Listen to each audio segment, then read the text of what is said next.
All right, so here's what's coming due on Wednesday. The first one's this one. The first three are finding moments of inertia.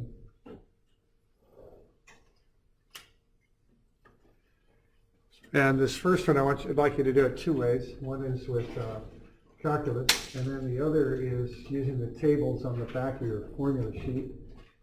So I've got some tables back there. Anybody need a formula sheet?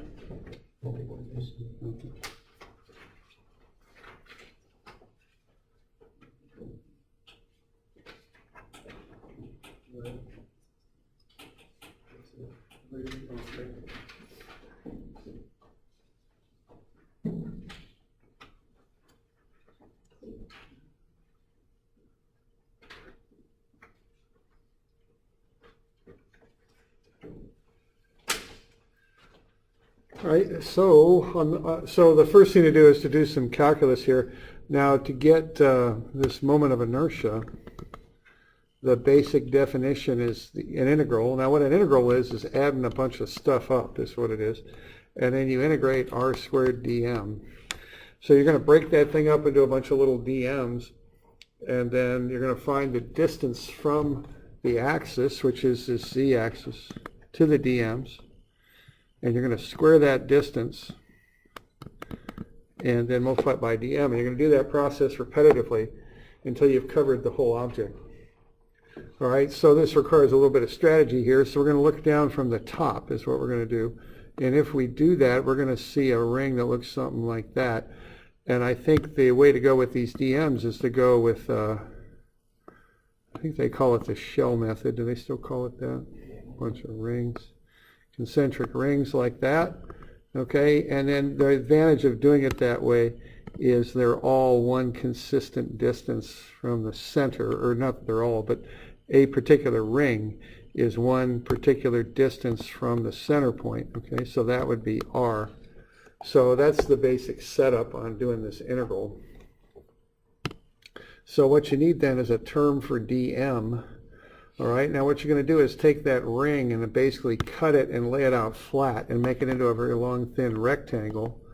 And if you do that, the length of the thing will be 2 pi r, and the width of the thing will be dr. Right?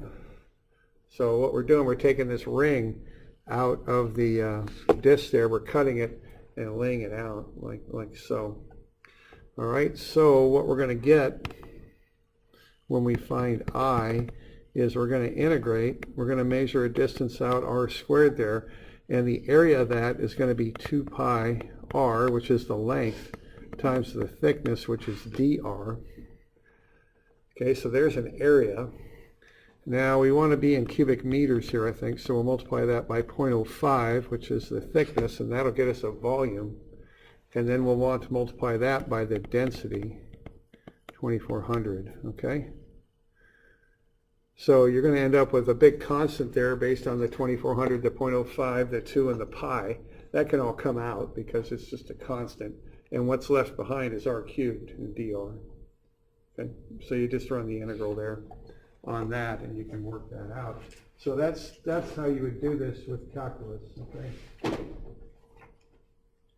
Now the thing is, when you're doing engineering stuff, often people have done the calculus for you already and put the answer somewhere, and that's the case with this one, that they've basically done the calculus for you and put the results in a table in the book.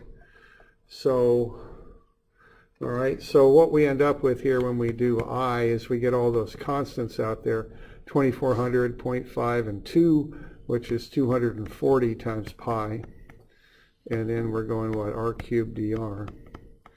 You can figure out the limits to put in there, and by the time you work that out, you ought to get to 0.00548.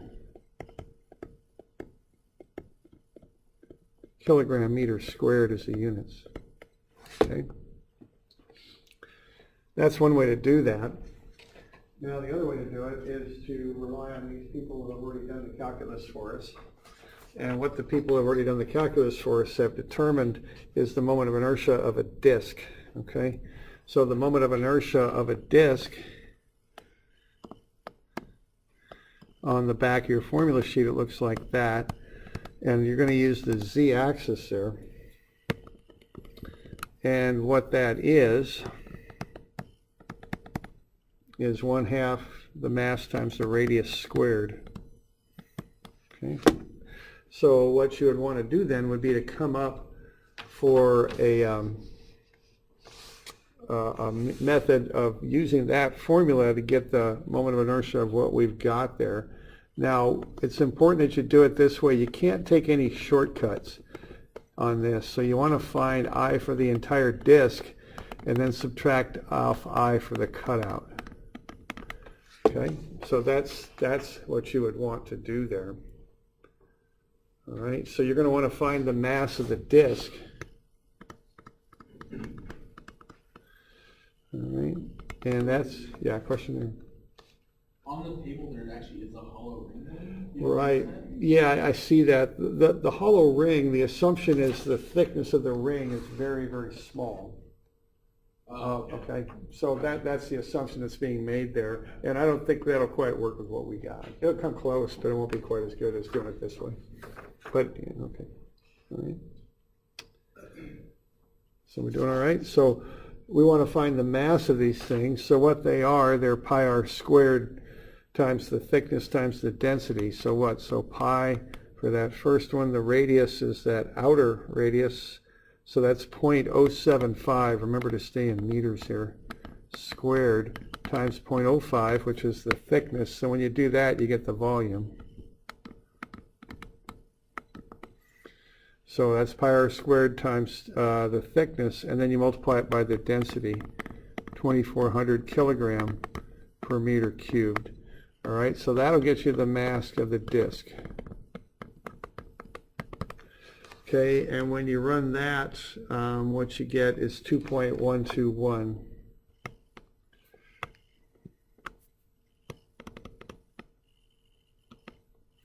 kilograms. All right. And so I for the entire disk is 1/2 mr squared. So that'll be 1/2 times this mass times its radius squared. Okay.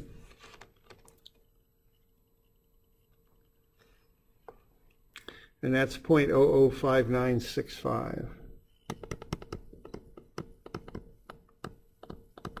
And that'll be kilogram meters squared.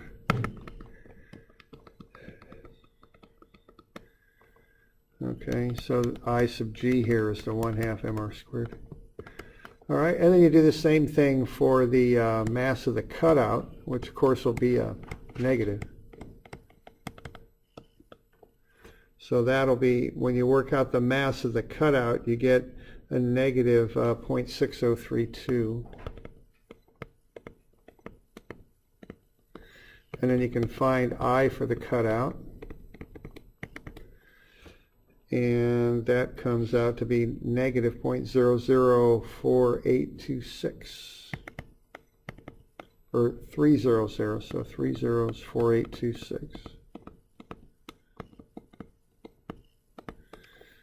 And so then you can find the total moment of inertia. You take the original one, the 2.121, and you subtract off the cutout. No, not 2.121, 0.005965. There we go, I got the wrong number there.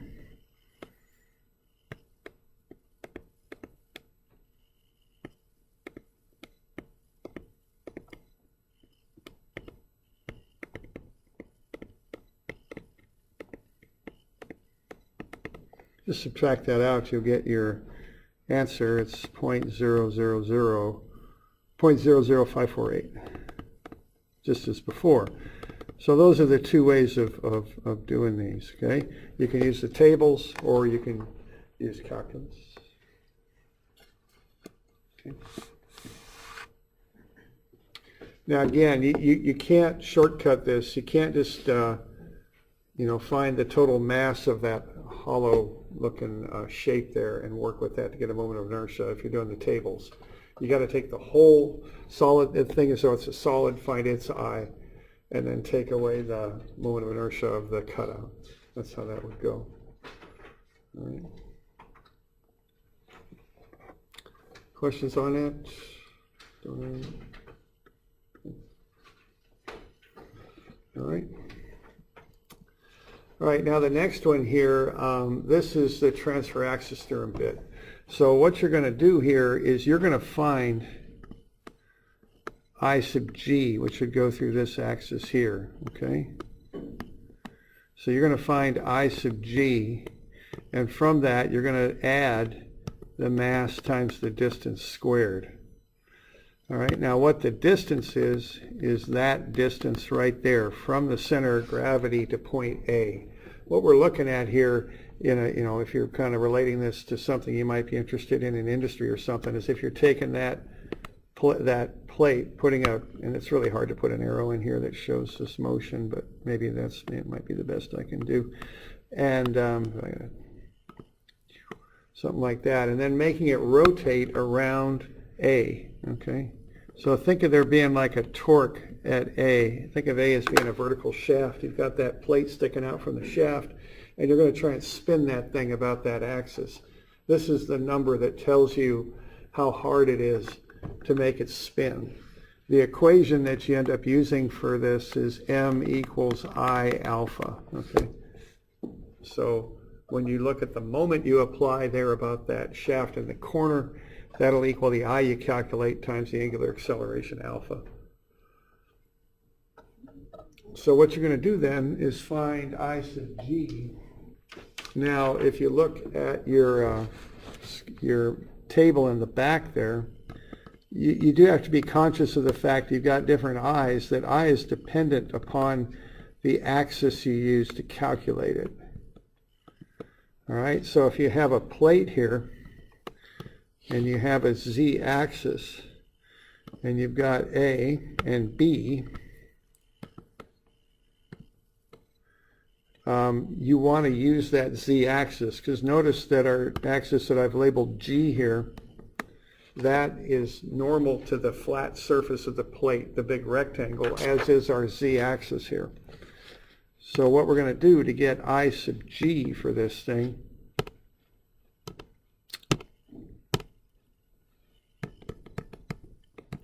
it's going to be the formula for I sub z. So it'll be 1/2 m a squared plus b squared. Okay. So I believe you got the mass of the plate, if I remember right. And then you're going to take that, take 1/12 of it, and then multiply it by the sum of the square of the two dimensions. Okay, so that's what you would do on that. All right.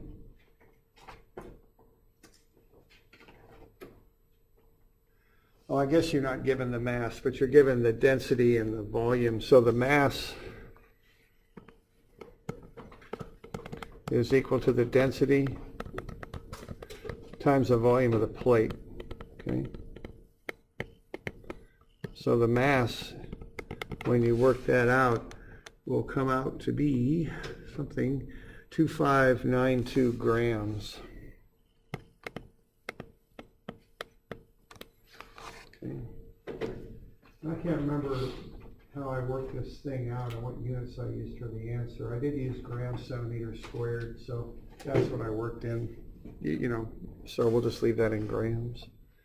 All right, so that's the mass. You just take 1/12 of that times a squared plus b squared, and then you can find the I sub g for the plate. Now what you need to do then is to add to that the mass times the distance squared. And again, what the distance is going to be is a diagonal distance like that. So basically you've got kind of a right triangle relationship there. To find that, you're going to use the theorem of Pythagoras to find the distance. So use the theorem of Pythagoras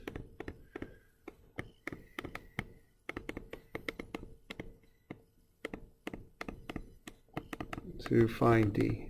Okay.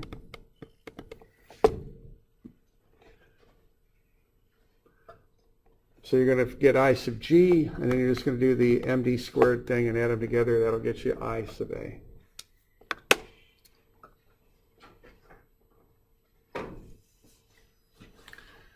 So we got any questions on that one? Is that okay? Now the last one's a little bit more involved. It's 324. We have this assembly looking thing, and we got to find the moment of inertia of it. Now that you're going to break it up into pieces and work with the pieces to work through the problem. You've got a plate, and then you have a cutout on the last one there for the moment of inertia problems. Looks like that, okay? So what I do on these things, I just set up a table. Okay, I want the volume. I'm going to take the volume times the density and get the mass. And then I'll find my IG for the shape. And then I'll get the offset distance and then take MD squared and add those together and get IG plus MD squared to get the moment of inertia about the shaft. So what we've got going on over here is we have this shaft over here. Okay? And we want to find the moment of inertia of that shape about the shaft. So what we're going to do then is we're going to use a plate and a disc. Those will be our shapes off the back of the formula sheet.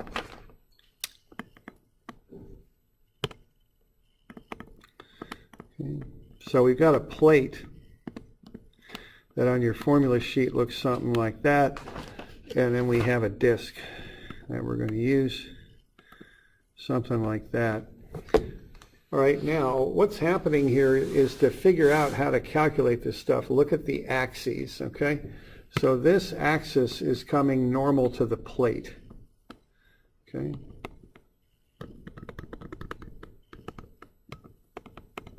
So that's what we want to notice. So if that's what's going on here, we want to use axes on these shapes that are also normal to the plate. So for instance, on this disc here, you want to use that axis there. That's normal to the plate, even though it's pointing a different direction than what you got for your problem, but that doesn't really matter. It's more about geometrically how they're configured, if you know what I mean. I mean, don't get faked out by the fact that this axis comes straight out of the page. The key fact about it is it's normal to the flat surface of the plate. Same thing here. You're going to be, what you're going to be doing here is you're going to be using axes to find I sub g that are parallel to the axis you're given there. That's the idea. So for that disc, you'll use this axis here because it's parallel to the shaft about which the thing rotates, which is the axis we're using to calculate moment of inertia. So what that corresponds to on our plate, that's the axis that's normal to the flat surface of the plate. So what that is this axis right here, normal to the flat surface of the disc. Okay, so just be careful of that. So the formula for that is 1/2 mr squared.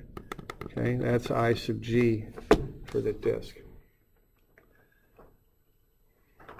All right, so what we're doing here is we're finding the volume, and now this is a negative volume. I'm just working through the disc. That's a cutout, so that's minus pi r squared times the depth, okay?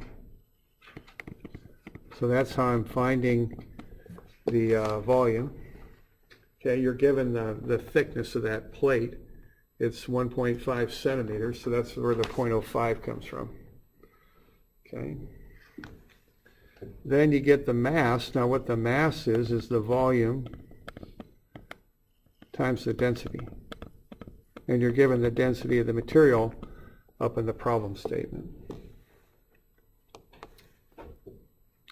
Now what I sub g is 1/2 mr squared. That's what's going on there. Now it's got a negative there because the mass is negative. It's a cutout, so that's a negative value. So that's why that's negative. Okay. Now the is how far it is from the axis to the centroidal axis of your figure. Okay. So that's based here. So what's going on with this distance is you're coming from this axis to the center of the disc. All right.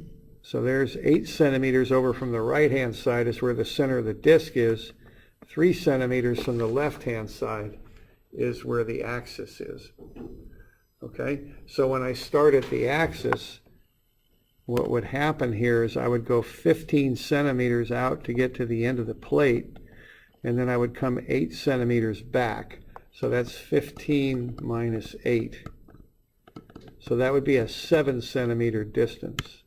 That's the offset distance right there. Okay, you all right with that? 15 over and 8 back? Okay. So that's what's going on there. Okay, so 15 over to get to the edge, 8 back, which is the dimension up there. That's 0.07 meters, so 7 centimeters. So what you do then is you take the mass times the offset distance squared, and that gets you this term here, negative 0.0000831. And you've also got your original I sub g for the disk, which is negative 0.0000763. So when you add those together, you get a pretty small number, but it's negative 0.0000908. Okay. So that's the effects of the disk cutout there. That's what you're taking away. Now you also want to find the moment of inertia of a full plate here.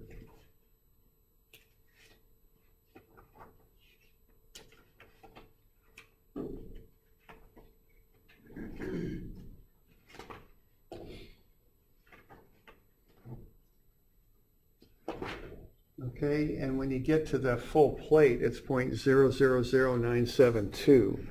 So that's kind of a check answer there when you get to the final bit on the plate.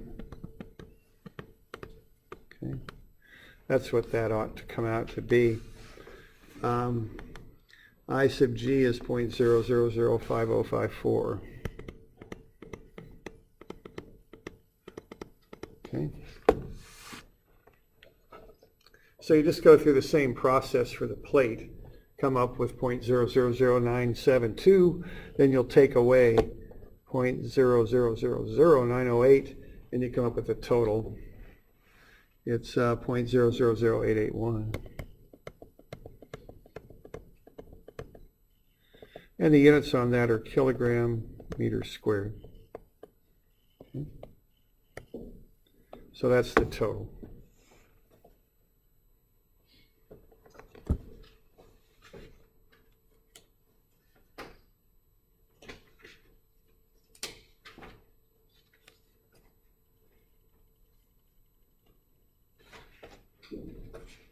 So we're doing all right with that? Okay.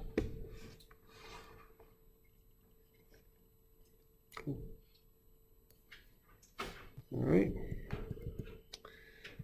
Now the last couple are translational problems. So, you know, we want to get used to these different kinds of problems and how they're presented when we're dealing with plane motion for these objects. The first type we're dealing with here is translation. That's an object that's moving without rotating. Okay, so here's this forklift. It's accelerating up the ramp, okay, at 0.3 meters per second squared. So you'll want to be sure to get, you know, what's going on here. So there's your 0.3 meters per second squared. Here it is too. Now this is going to accelerate up also, okay? And that's what you want to know. And what you want to know is how fast can that be, or what's the magnitude of the acceleration there upwards, that the maximum acceleration that can occur before the forklift tips. Okay, so that's what we want to know here. All right, now we've got a few. Now, when you tip, what you do is you tip away from the acceleration. That's the idea on tipping. So if this thing were to tip, it's going to come over that way, okay? So that's how it would tip. Okay, so it tips away from the acceleration. So where I go with that is, okay, if it's going to tip, I've got these normal forces here. And I guess I'll give these names, A and B. So the condition for tipping right before it tips is that normal force goes to 0. And then you're going to have your normal force here, and you're going to have the friction. All right. And then what I would do is I would find the weights of these things and get them on there too. And I would break them up into components that are both normal and parallel to the ramp. And it looks like I did a little bit of that for you there. I just went through the trig and got that worked out. Okay. So, you know, just like any of these kind of problems, we want a good free body diagram to start them with. So, okay, so I put the accelerations on there. Then I realized if it tips, that B will come off the ground and tip backwards as it accelerates up the ramp. So that means that the normal force at B will go to 0 right before that happens. So that's what I'm going to test for, is when is that normal force 0? And I'm going to have a normal force at A, and the friction will act along the ramp. There might be some friction at B also, you know, I don't know. Now, what this is, so the reason that all matters is I'm going to want to take a moment about there, okay? And you have to strategize on this stuff a little bit. But see, I don't need to worry about B. It's going to 0. But I do need to worry about that normal force at A and the friction. So the thing to do is to take a moment where those two things intersect. That way I don't have to deal with them, okay? So this is all kind of, I'm just trying to walk through the thought process on this one, okay? So you're going to want to take a moment about that wheel at A where it contacts the ramp. And you're going to have, what, 1, 2, 3, 4, 5, 6, 7 terms in this moment, okay?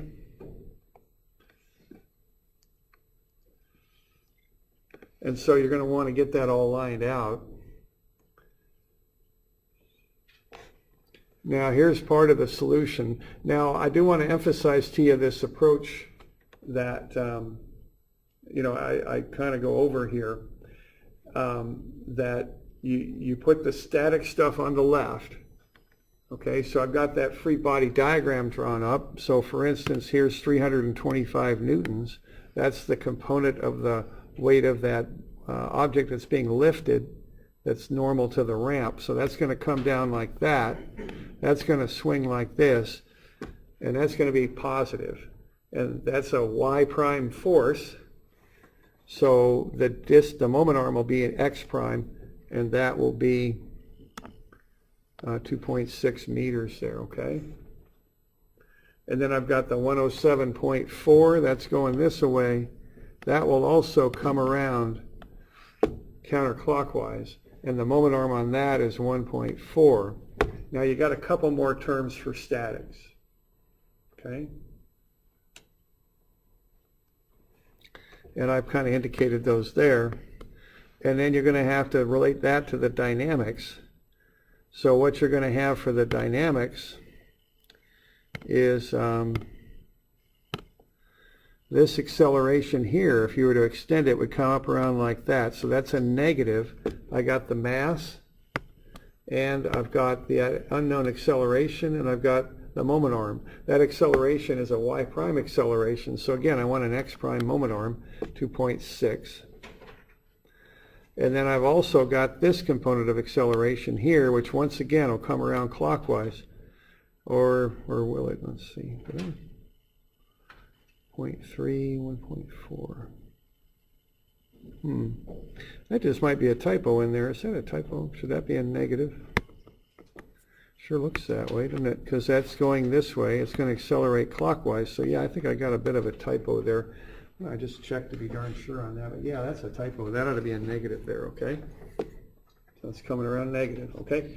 Now, I want to comment a little bit on this, in that I'm showing you this method, and I'm showing it to you because it's pretty straightforward and it works. I seem to remember from midterm 1, people were kind of doing a different method, and I'm trying to think, and my guess is that method came from physics, okay? And I'm just going to tell you that that's going to start breaking down a little bit here. I mean, we go a little deeper into this now, and you know, this is quite similar to physics, but I wouldn't rely on everything you were taught in physics to do this stuff. I'm teaching it to you this way for a reason, and I would encourage you to use the method that I'm outlining, because these more complex problems, I mean, certainly the physics method will work. It's just, I don't know, I'm a little nervous about taking that stuff you learned there and applying it directly to this. I mean, the principles are all the same. If you're doing it properly, it'll work, but I just got a little bit, I noticed that on the first midterm, okay, that you weren't doing it the way that I taught it, which it worked, so for most of you, so it's okay, you know, but just, I'd encourage you to do it the way I'm explaining it, I guess, because it seems to work well for me, and it's simple and straightforward, okay?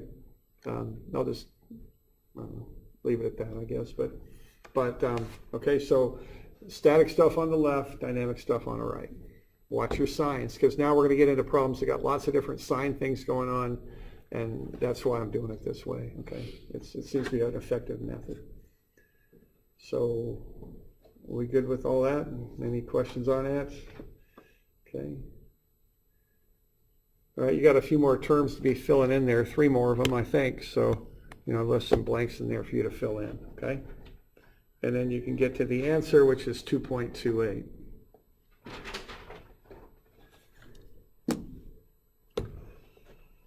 All right.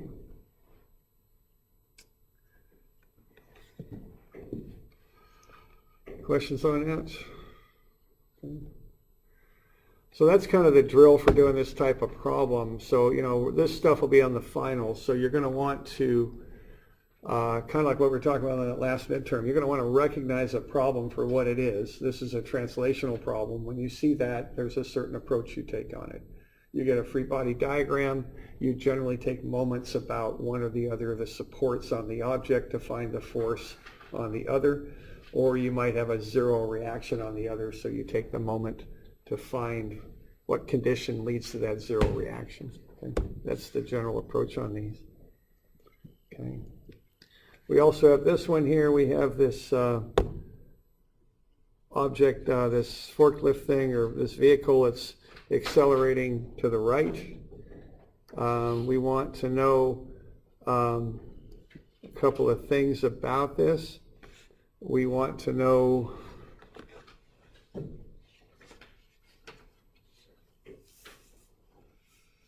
let's see, we got a sail, we got the power coming from the front wheels, we've got the wind force on the sail. We want to find the reaction for A equals 6 feet per second squared and A equals 30 feet per second squared. Okay. So same sort of drill as before. You come up with a free body diagram, show the accelerations on it, show those reactions, and then you're going to do a moment. Okay, we want to find what RB is, I believe.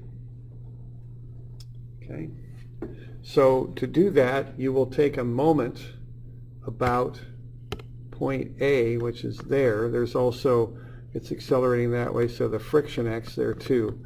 So we want to take a moment about A to solve for the reaction at B. You've got the weight, you got the force on the sail, and you've got the acceleration. So I just developed an equation that included the acceleration. Then I could just plug it in, 6, and then I can plug in 30, and I can find those reactions. Now what I came up with is the reaction per wheel.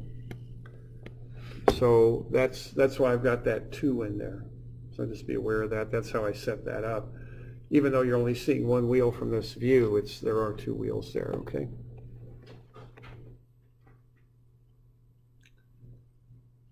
So we doing all right with that one? We got any questions on that? Okay. Same process. I mean, that's the drill on these. That's how you approach them. Okay.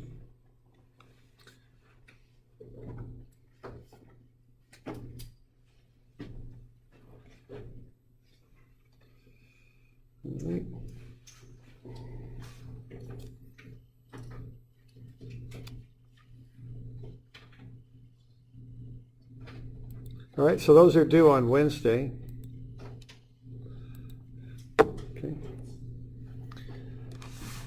All right, we got a couple more things to cover in this class. One is kinetics, which covers curved motion.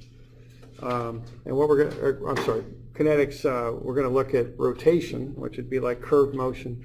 And then we're also going to look at free plane motion. So we've done translation. The next thing we'll do here is fixed axis rotation. So what you're seeing there is examples of that. So if you look at a pump impeller, that impeller will spin about a central axis, okay?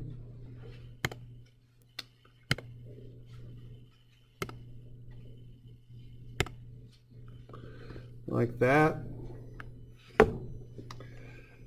All right, we've got a windmill, okay, so of course that will spin about that central axis. Here we have an oil derrick, and this thing will kind of rotate about 2 axes as it goes, all right, or about that axis there, so you'll see a rotation on that. So let's just have a quick look at this. Now I'm going to kind of go back to that page where we started on this stuff.